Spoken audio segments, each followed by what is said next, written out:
I never thought I'd find myself standing outside her kitchen door at 10 past midnight, heart hammering like a kid caught sneaking cookies. The hallway smelled faintly of vanilla and old wood polish, a scent that somehow made everything else in my life feel flat. Ordinary. Except for her. She was leaning against the counter, arms crossed loosely, one eyebrow raised like she knew exactly why I was there, even before I spoke. Her hair, still thick, with streaks of silver threading through chestnut, caught the dim light in a way that made me forget what I was supposed to say. She wasn't just my friend's mom. She was something else entirely. Something I couldn't name without swallowing it down. "I didn't expect you here," she said, voice soft, teasing, but not cruel. "Not exactly." There was a flicker in her eyes, the kind that made you both nervous and reckless at the same time. "I just wanted to check on you," I said. My words stumbled over themselves, too small, too clumsy, but she didn't correct me. She never did. Instead, she shifted slightly, the sort of effortless motion that made her seem taller, warmer, and dangerous, all at once.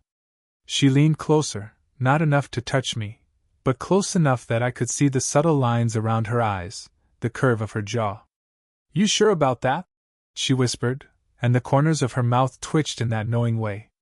Like she already knew every little thing I was thinking, and maybe enjoyed it. I swallowed hard, aware of how my hands fidgeted, brushing against the cold edge of the counter.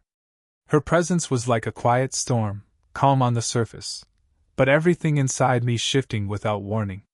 She laughed softly at something I hadn't said. My chest ached, not with shame, but with this sharp, new longing. We stayed like that for a long, fragile moment.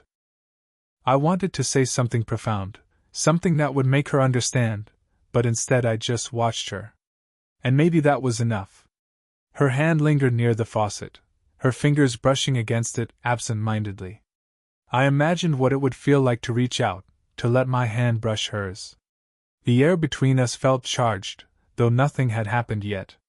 It was the waiting that got me, the possibility, the unspoken permission hovering like a fragile glass ornament ready to tip. My brain shouted at me, "Don't do this. She's your friend's mom." And yet, every instinct in my body was screaming, "Stay. Just stay a little longer." She tilted her head slightly, eyes narrowing just enough to make me doubt myself. I caught the flicker of a smirk, almost imperceptible, and I knew she was reading me. Really reading me. That moment, so ordinary, so quiet, felt like the center of the universe. Like nothing else mattered except her, and the weight of all the things we hadn't said. Then, as if on cue, the sound of a doorbell broke the spell. Sharp, sudden, impossible to ignore. My heart jumped, and I realized I hadn't moved, hadn't said a word. She glanced toward the sound, but didn't move either. Her lips parted slightly, eyes flicking back to me, and for a moment I could have sworn she was asking me something without speaking. I didn't know who it was. I didn't know what I should do. And for the first time, the thrill, the danger, the longing of being this close to her all at once hit me full force. The quiet night outside pressed against the windows. The vanilla scent lingered. And I stayed frozen, wondering if stepping forward would ruin everything, or finally let me step into something I'd been wanting my whole life. The doorbell had stopped ringing, replaced by the quiet hum of the refrigerator and the soft tick of the clock. I shifted my weight, pretending to examine the cereal boxes while stealing glances at her. She was still there, leaning casually, but I noticed the faint slump of her shoulders, the kind of subtle surrender that spoke of years carrying more than she should have to.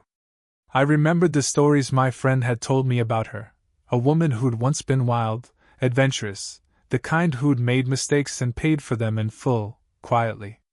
Divorced after a decade of trying to fix someone else's life before realizing she'd lost her own. Those were the moments I saw in her now, the tender vulnerability that she never broadcast but I could somehow feel in the spaces between words. And me? I was still figuring out what it meant to want someone beyond infatuation. I'd been reckless with crushes, blinded by surface-level charm, but with her, it was different. The pull was quieter, more insistent. It wasn't just her beauty. It was the way she seemed to notice the small things about me, the way she remembered my favorite coffee or how I liked my shirts folded. Every glance, every word felt like it carried more weight than I was ready for. It was taboo, yes. I couldn't stop thinking about it. She's my friend's mom. And yet the thought didn't terrify me in the usual way. It thrilled me. Forbidden fruit, yes, but more than that, it was layered with history, with unspoken stories. She might have been my friend's mother on paper, but the truth of who she was in that moment, the warmth in her eyes, the teasing curve of her smile, made every rule feel irrelevant. Her laugh broke my train of thought, low and effortless, and I realized I'd been holding my breath. "You're thinking too hard," she said lightly, brushing a stray hair behind her ear. There was no judgment in her tone, just understanding. It was impossible not to want to tell her everything, but I didn't. Some things had to stay buried for now. She glanced at the clock, then back at me, and I caught a flicker of hesitation, like she was fighting some inner dialogue I couldn't hear. Her hand lingered near mine on the counter, accidental, or not, I couldn't tell. I felt my own fingers twitch, almost reaching out, but stopping just short. That small distance, the space between us, was electric. "You always used to help him with his homework," she said, nodding toward the small stack of papers I'd left there the night I'd helped my friend with algebra. "I never thanked you for that. Or maybe I did once. Long ago." I blinked, trying to catch her meaning. Something in her voice cracked open a memory, my friend laughing, her watching from the doorway with that soft, proud smile that made her glow without even trying. I felt it too, a shared memory, a connection neither of us had to spell out. And then, almost by accident, our hands brushed again. Just a flick, nothing more, but it lingered in the air. The tension stretched between us, taut and unspoken, as if the room itself was holding its breath. Neither of us said anything, but the silence was heavy with what we weren't admitting. That touch, brief, fleeting but electric, was a small confession of everything we were both trying not to name. For the first time, I realized that maybe the risk wasn't the age gap, or the connection to my friend. Maybe the risk was letting ourselves feel it at all. I thought I could control it, my racing thoughts, the pull toward her, but the moment she reached for the kettle, her fingers brushing mine again, it was like gravity shifted. My pulse spiked. I wanted to close the distance, wanted to lean in and see if she'd meet me halfway.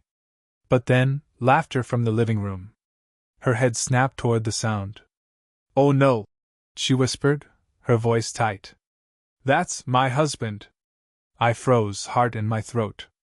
The quiet electricity between us didn't vanish, it just condensed, like storm clouds tightening overhead.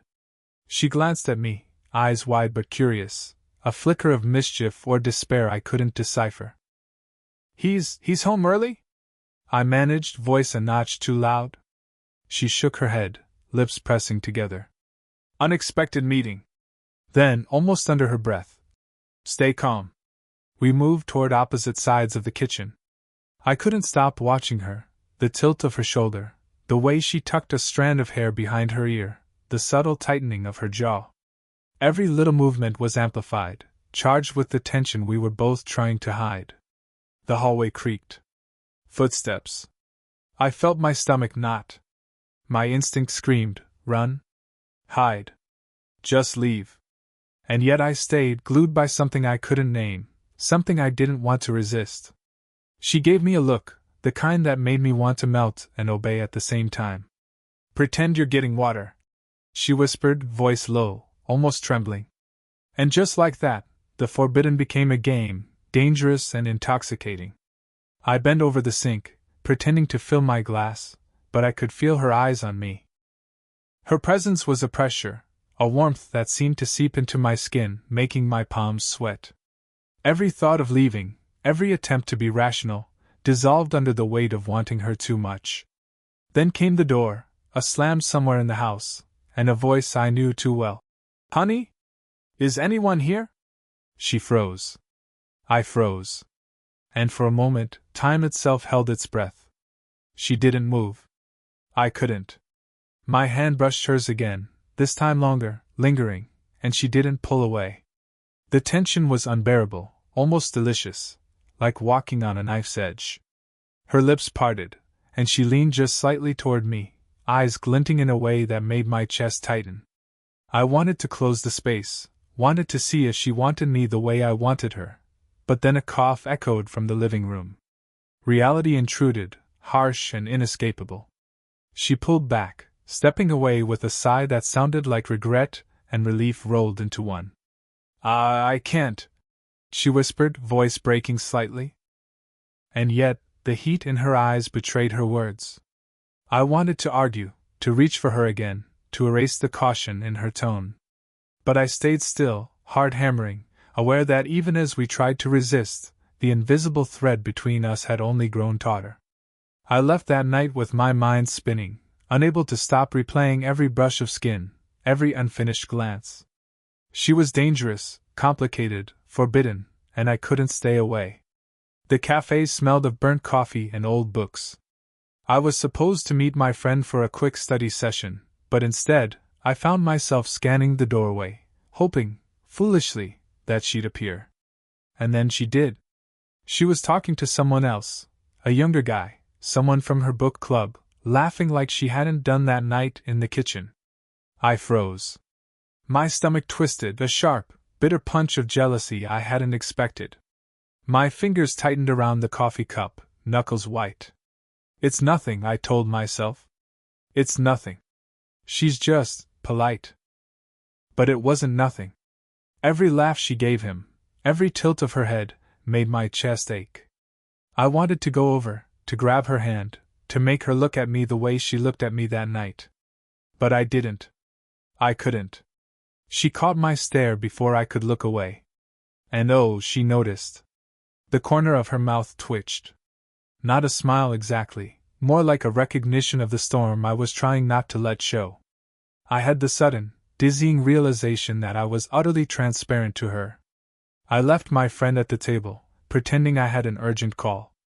Outside, the street was quiet, leaves skittering across the pavement in the evening wind.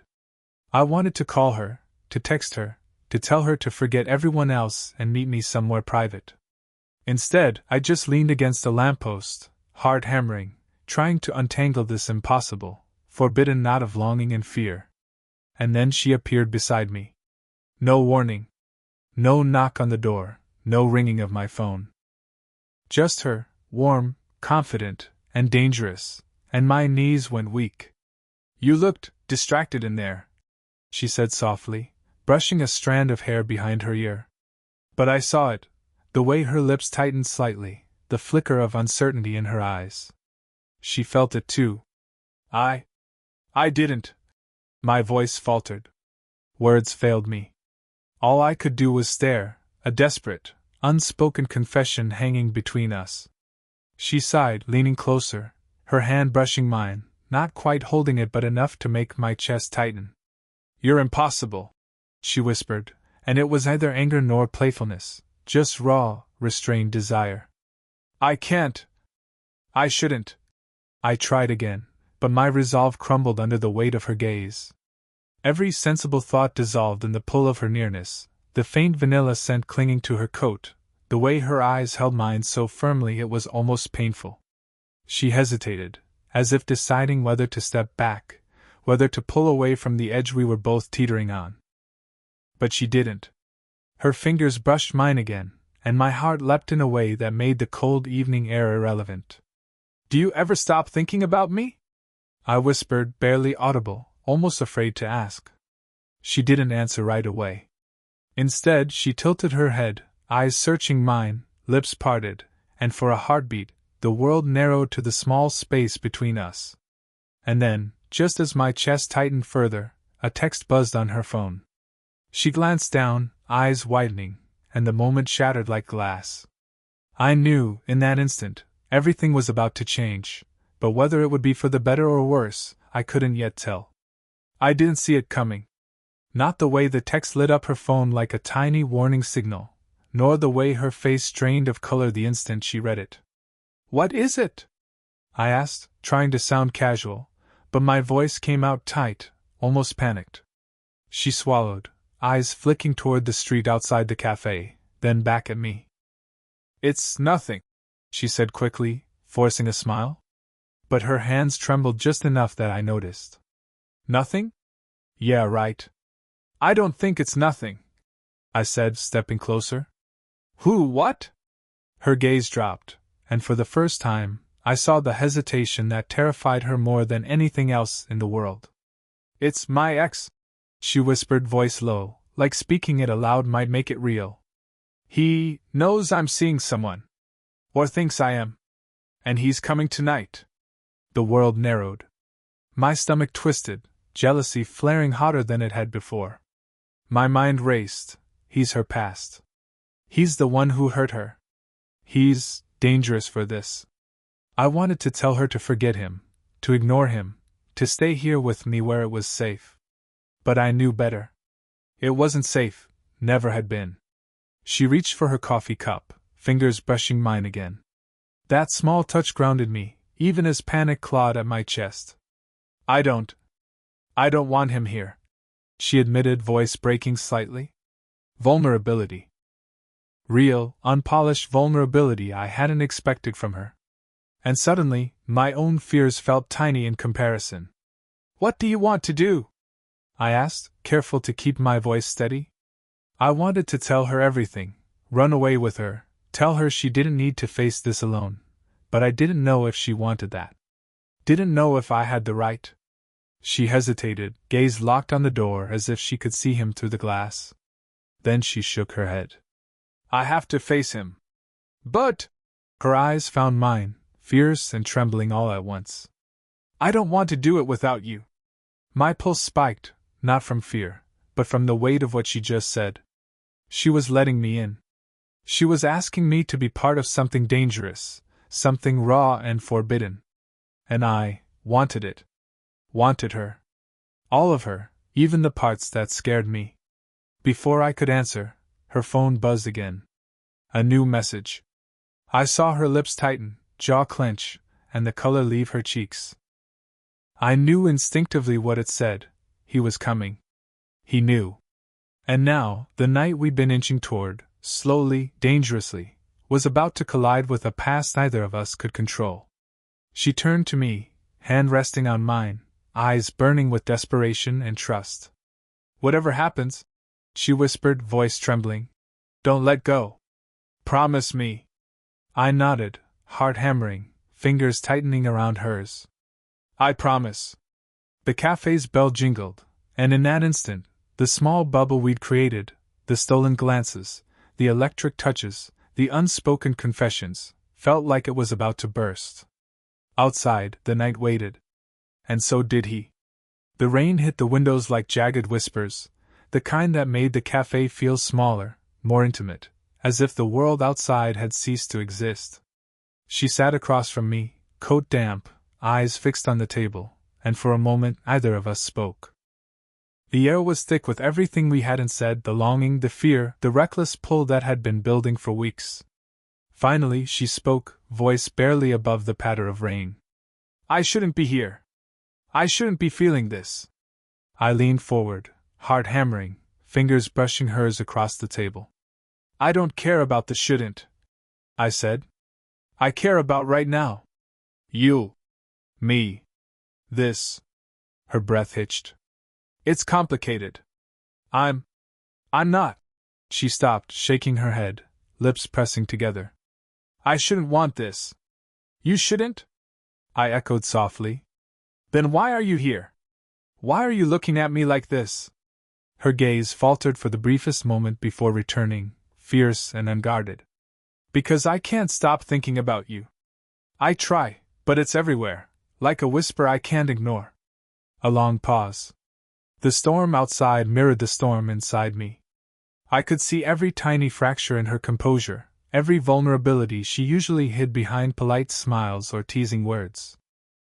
And in that moment, I realized something undeniable. We were both trembling, afraid, but unwilling to let go. "I don't care about the rules," I whispered, voice rough. "I don't care about him, or what anyone else thinks. I want this. You." Her lips parted slightly, a shiver running down her spine, or maybe it was mine. I could feel the weight of our proximity, the heat in the air, the pull that had been simmering since that first night in her kitchen. I'm scared, she admitted, voice breaking. Of everything. Of him. Of what people would say. Of losing control. I reached across the table, cupping her face gently, thumb brushing the line of her jaw. You won't lose control, I said. Not with me. I'll hold you. Her eyes glistened. She leaned into my hand, tentative, hesitant, but seeking the same closeness I did. The silence stretched, a fragile, trembling thing.